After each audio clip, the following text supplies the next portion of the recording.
360 degree competition अड्डा, जहां से आप पढ़ते नहीं अपितु सर्वदा कुछ नया सीखते हैं। स्वागत है आप सभी का 360 डिग्री कंपटीशन अड्डा के ऑफिशियल यूट्यूब चैनल पर।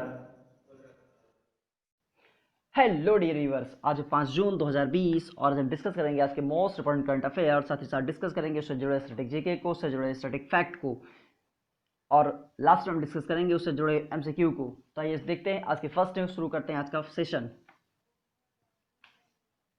आज की फर्स्ट न्यूज है स्वदेश योजना है। आज की फर्स्ट न्यूज स्वदेश योजना से संबंधित है। तो कोविड-19 के कारण जो भी हमारे भारतीय भाई वापस इंडिया आए हैं उनका कौशल मानचित्रित करने के लिए भारत सरकार के द्वारा स्वदेश योजना की शुरुआत की गई है।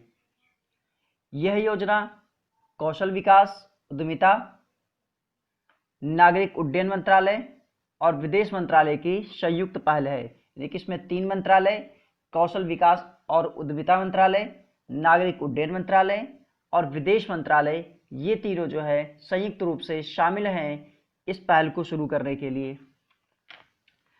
अब हम बात करें कौशल विकास और उद्यमिता मंत्री की। कौशल विकास और उद्यमिता मंत्री की बात करें तो महेंद्र नाथ पांडे हैं। इनका लोकसभा निर्वाचन क्षेत्र जो है वो चंदौली है। चंदौली यूपी है।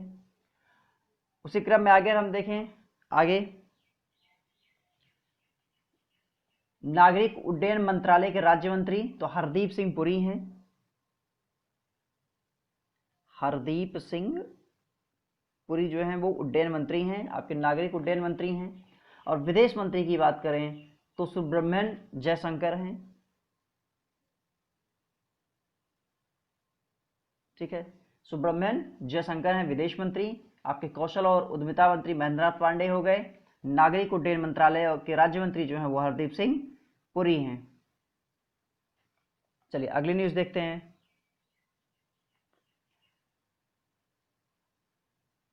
वीएन दत्त, वीरेंद्र नाथ दत्त जी को इस समय राष्ट्रीय उर्वरक लिमिटेड के मार्केटिंग डायरेक्टर हैं, जो कि इस समय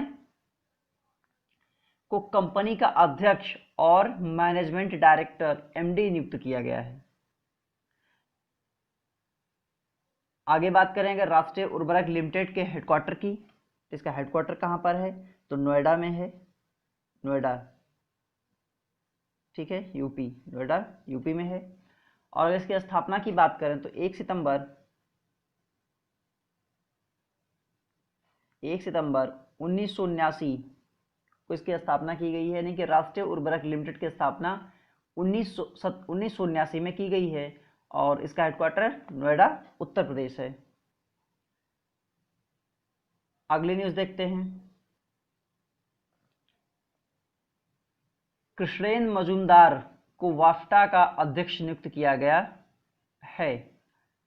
और कृष्णेंदु मजूमदार पहले आश्वस्त व्यक्ति हैं या पहले आश्वस्त व्यक्ति बन गए हैं जिन्हें British academy of film and television arts का अध्यक्ष नियुक्त किया गया है। और 73 साल के इतिहास में ऐसा पहली बार हुआ है कि जब किसी आश्वस्त व्यक्ति को वाफ्टा का अध्यक्ष नियुक्त किया गया। वाफ्टा मतलब British academy of film and television arts.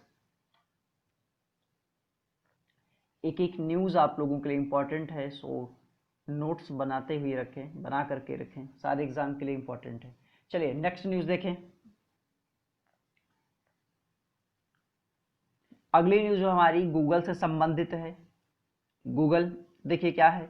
Google के पूर्व वित्त मंत्री या वित्त अधिकारी, गूगल के पूर्व मुख्य वित्त अधिकारी पैट्रिक पिचेट को ट्विटर ने अपने बोर्ड का नया अध्यक्ष नियुक्त किया है।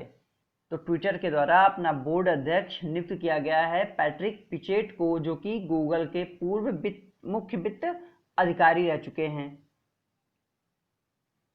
और पिचेट जो है वो ओमिव पिचेट जो है क्रुडेस्टानी की जगह लेंगे। ओमिव क्रुडेस्टानी की जगह पिचेट के द्वारा ली जाएगी। अब बात करें ट्विटर के सीईओ की। ट्विटर के सीईओ की बात करें तो जैक डोर्सी हैं। जैक डोर्सी क्या हैं इसके सीईओ हैं ट्विटर के। ट्विटर आया कब? 2006 में आया। 2006 में आया, 21 मार्च 2006 को आया ट्विटर। और इसका मुख्यालय की बात करें तो San Francisco, California, California USA. ठीक है, सैन फ्रांसिस्को, कैलिफोर्निया, यूएसए। अगर बात करें फेसबुक की तो फेसबुक का भी हेडक्वार्टर कैलिफोर्निया यूएसए में ही है। चलिए बढ़ते हैं अगली न्यूज की तरफ। क्या है अगली न्यूज? तो अगली न्यूज जो है वो कोटक महिंद्रा बैंक के एमडी से संबंधित है। क्या है? तो कोटक महिंद्रा बैंक के एमडी और सीईओ उदय कोटक को विक्रम किर्लोस्कर की जगह भारतीय उद्योग परिसंघ सीआईआई का अध्यक्ष नियुक्त किया गया है।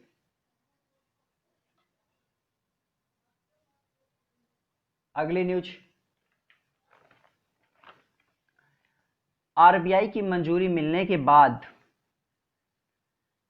लक्ष्मी विलास बैंक के प्रबंध निदेशक व सीईओ सुब्रमण्यम सुंदर का कार्यकाल 6 माह के लिए बढ़ा दिया गया है।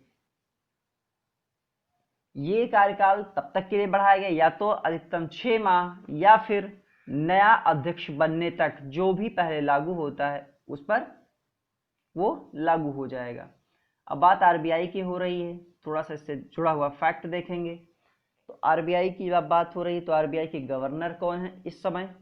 शक्तिकांत दास हैं। शक्तिकांत दास।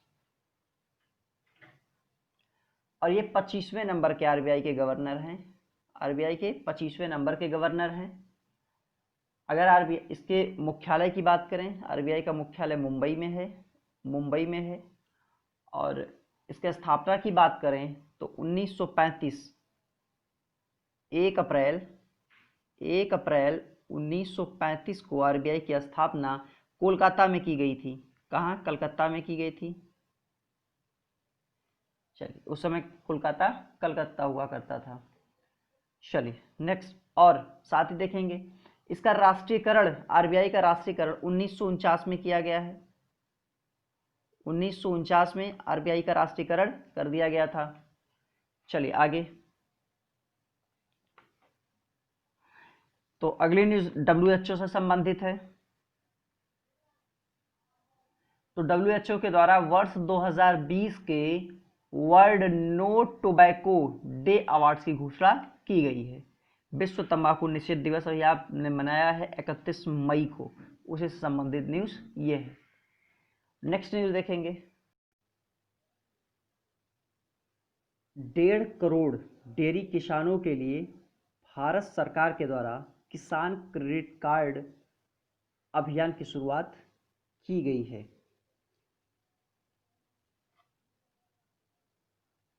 नेक्स्ट न्यूज देखेंगे, तो मोदी सरकार के दूसरे कार्यकाल का 1 साल पूरा होने पर, मोदी सरकार के दूसरे कार्यकाल का 1 साल पूरा होने पर सूचना मंत्रालय के द्वारा ई बुकलेट का विमोचन किया गया है। इस ई बुकलेट में क्या है? तो मोदी सरकार के दूसरे कार्यकाल की उपलब्धियों पर प्रकाश डाला गया है। चलिए अगला न्यूज। तो प्रत्येक वर्ष 4 जून को संयुक्त राष्ट्र अंतर्राष्ट्रीय स्तर पर international day of innocent children victims of aggression, मतलब ऐसे बच्चे जो हिंसा का शिकार हुए हैं, ऐसे बच्चे जो हिंसा का शिकार हुए हैं, उन बच्चों का अंतर्राष्ट्रीय दिवस संयुक्त राष्ट्र के द्वारा मनाया जाता है। और अगर संयुक्त राष्ट्र की बात करें तो इसकी स्थापना की बात करें तो 1945 में इसकी स्थापना हुई है। मैं आपको रोज़ एक बार लगभग संयुक्त राष्ट्र के बारे में बताता ही हूँ। और अगर इसके कुल सदस्य देशों की बात करें तो 193 सदस्य देश हैं। इसका हेडक्वार्टर जो है वो न्यूयॉर्क में है। इसके अध्यक्ष की बात करें तो एंटोनियो गुटरस हैं, एंटोनियो गुटरस हैं। चलिए अगली न्यूज़ देखें।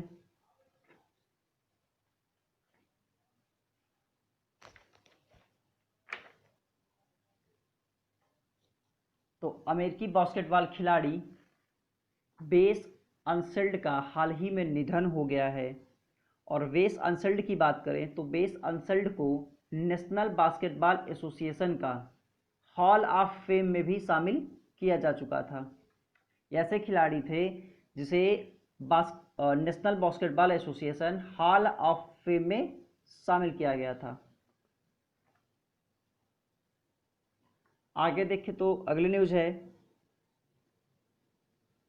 जाने माने बंगाली फिल्मकार और राष्ट्रीय फिल्म पुरस्कार से सम्मानित वासु चटर्जी का निधन हो गया है। इन्हें जो राष्ट्रीय फिल्म पुरस्कार है, ये दुर्गा मूवी के लिए, जो कि एक बंगाली फिल्म है, उसके लिए राष्ट्रीय फिल्म पुरस्कार से सम्मानित किया गया था। आगे है, दिल्ली सरकार के द्वारा दिल्ली कोरोना एक मोबाइल ऐप है जिसकी शुरुआत की गई है। इस एप्लीकेशन के माध्यम से दिल्ली के लगभग 66 निजी और प्राइवेट अस्पतालों में बेड और वेंटिलेटर की उपलब्धता की जानकारी प्राप्त की जा सकेगी। मतलब इस ऐप से आप ये जान सकेंगे कि दिल्ली के 66 प्राइवेट और सरकारी अस्पताल जो हैं उसमें कितने बेड हैं। ठीक है। और अगर एक स्कीम और भी दी गई है, अगर कोई अस्पताल, ठीक है, आप कोई जानकारी देने से मना करता है या आपके लिए कोई प्रॉब्लम क्रिएट करता है तो आप टोल फ्री नंबर 1031 पे शिकायत कर सकेंगे। बात दिल्ली की हो रही है तो इसके जो सीएम हैं वो केजरीवाल हैं, इसके सीएम केजरीवाल हैं। यहाँ पर उपराज्यपाल होते हैं, यहाँ के उपराज्यपाल क्या हैं? अनिल बैजल हैं, अनिल बैजल हैं।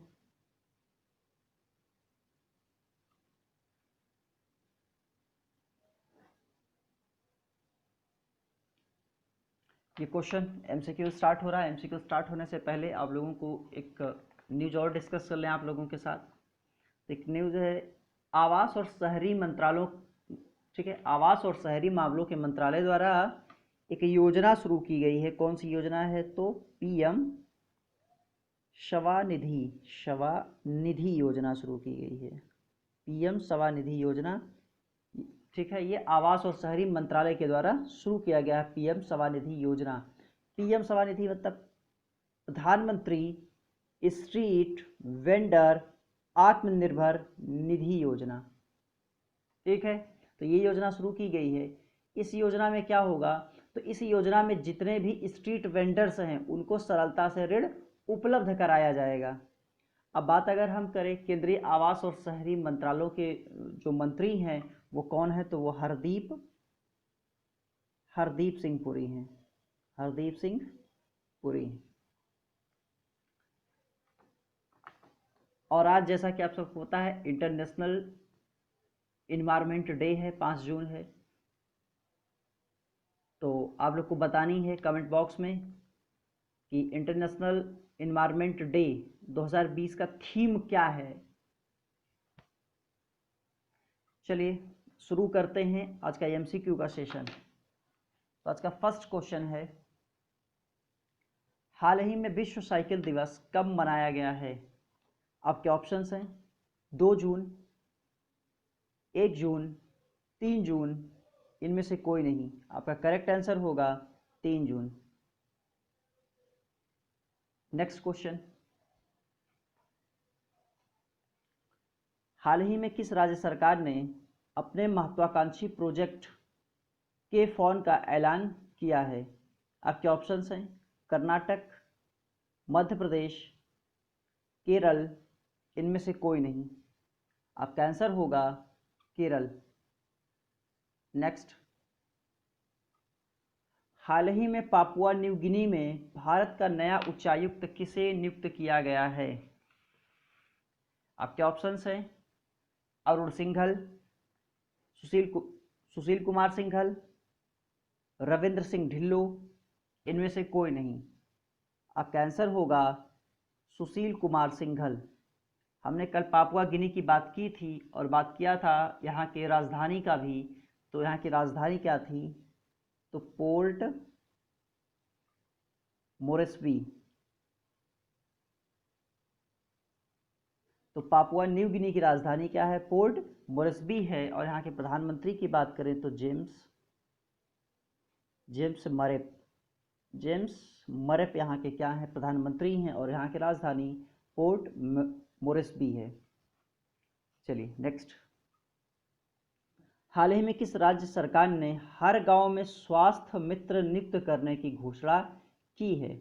आपके ऑप्शंस हैं राजस्थान, महाराष्ट्र, मध्य प्रदेश, इनमें से कोई नहीं। आपका आंसर होगा राजस्थान।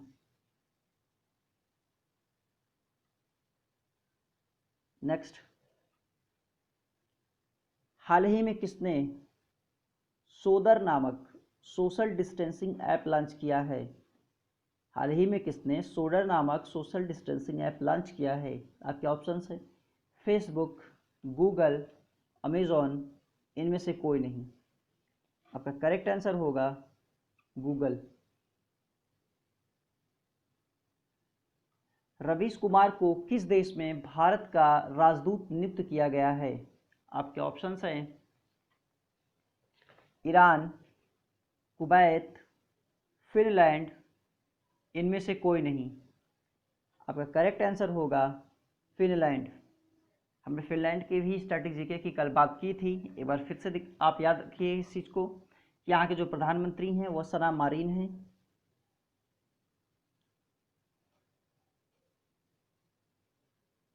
सना मारिन यहाँ के प्रधानमंत्री हैं। और यहाँ की राजधानी हेलसिंकी है। यहाँ की राजधानी हेलसिंकी है। यहाँ की मुद्रा की बात करें तो यहाँ की मुद्रा यूरो है। यहाँ की मुद्रा यूरो है। और अगर इस देश की बात करें तो ये यूरोप महाद्वीप में है।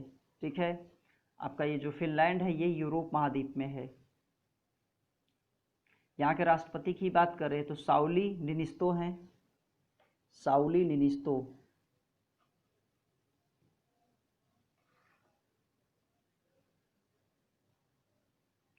साउली निनिस्तो यहाँ के राष्ट्रपति हैं। हमने बात किया सना मॉरिन की, तो सना मॉरिन के नाम पे एक रिकॉर्ड है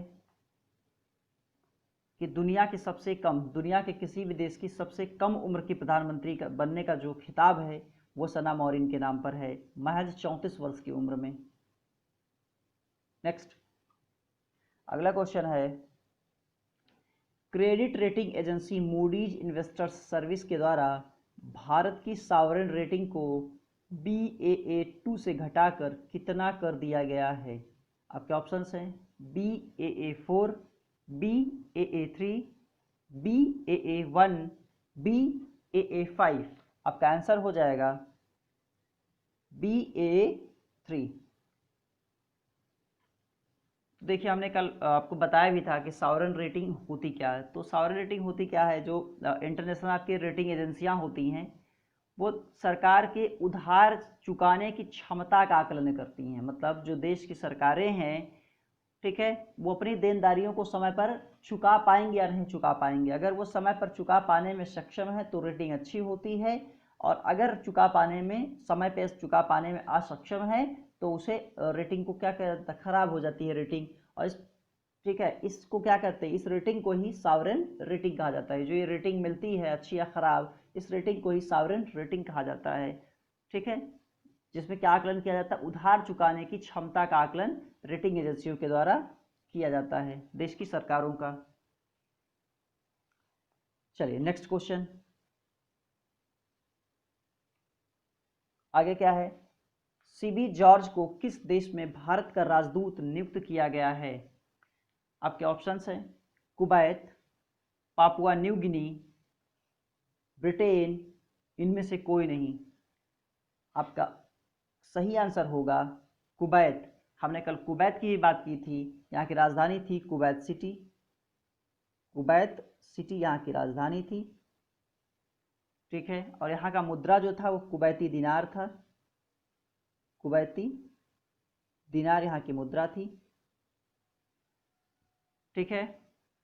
और यहाँ के प्रधानमंत्री, और यहाँ अगर ये देखा जाए तो एक डिस्कस और हमने किया था एक फैक्ट कि कुवैत जो है वो ओपेक का एक सदस्य है। ओपेक यानी कि जो जितने भी हमारे क्रूड ऑयल बेचने वाले या प्रोडक्शन करने वाले कंट्री हैं उनका एक सदस्य है कुवैत। और यहाँ के हमने शासक की भी बात की थी, तो क्या बताया था, अमीर शेख सबा अल अहमद अल सबा, बहुत बड़ा नाम है, अमीर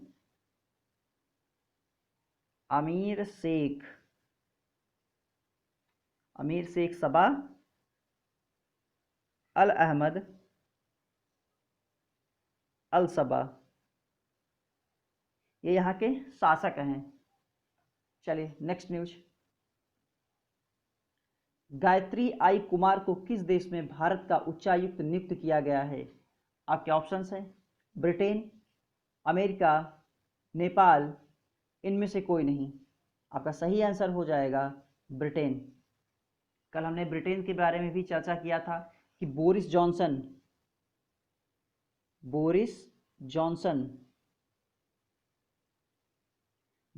यहाँ के क्या हैं, प्रधानमंत्री हैं।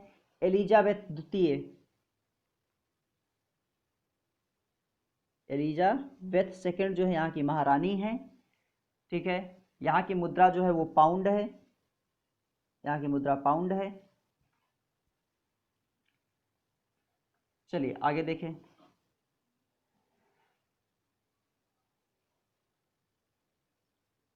आज का लास्ट एमसीक्यू है, तो अल्ट्रा स्वच्छ नामक कीटाणु शोधन किसके द्वारा विकसित किया गया है? आपके ऑप्शंस हैं स्वास्थ्य मंत्रालय, इसरो, डीआरडीओ, इनमें से कोई नहीं। आपका सही आंसर हो जाएगा डीआरडीओ। थोड़ा सा डीआरडीओ से जुड़ा हुआ फैक्ट हमने कल आपसे डिस्कस किया था, इसकी स्थापना की बात की थी, तो 1958 इसका स्थापना था डीआरडीओ का। इसका हेडक्वार्टर दिल्ली में था, और इससे जुड़ा हुआ एक फैक्ट हमने आपको और बताया था कि डीआरडीओ की पहली महिला निदेशक जो हैं वो जे मंजुला हैं। जे मंजुला जो हैं वो डीआरडीओ की पहली महिला निदेशक हैं। तो आज का सेशन यहाँ पर समाप्त हुआ।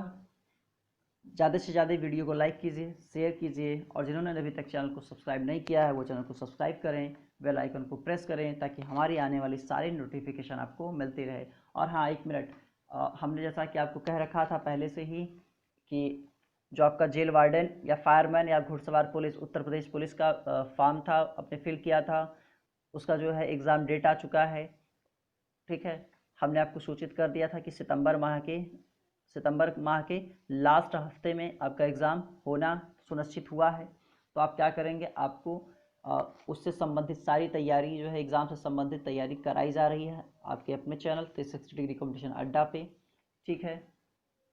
Hindi, math, reasoning, GS, UP special, currents, सारा कुछ आपको पीडीएफ के साथ प्रोवाइड कराया जाएगा। जितनी भी क्लासेस होंगी सभी का पीडीएफ आपको Telegram channel study for one day exam पर अवेलेबल करा दिया जाएगा। और जिसकी भी कोई पर्सनल क्वेरी है, किसी भी सब्जेक्ट से रिलेटेड है, चाहे वो मैथ हो, रीजनिंग हो, हिंदी हो, जीएस हो, यूपी जीके हो, कुछ भी हो, तो आप उसे टेलीग्राम प्लेटफॉर्म 360 डिग्री कॉम्पिटिशन अड्डा पर पोस्ट कर सकते हैं। मिलते हैं अगले वीडियो में नई बातों और नई जानकारी के साथ। तब तक के लिए बाय बाय, नमस्कार।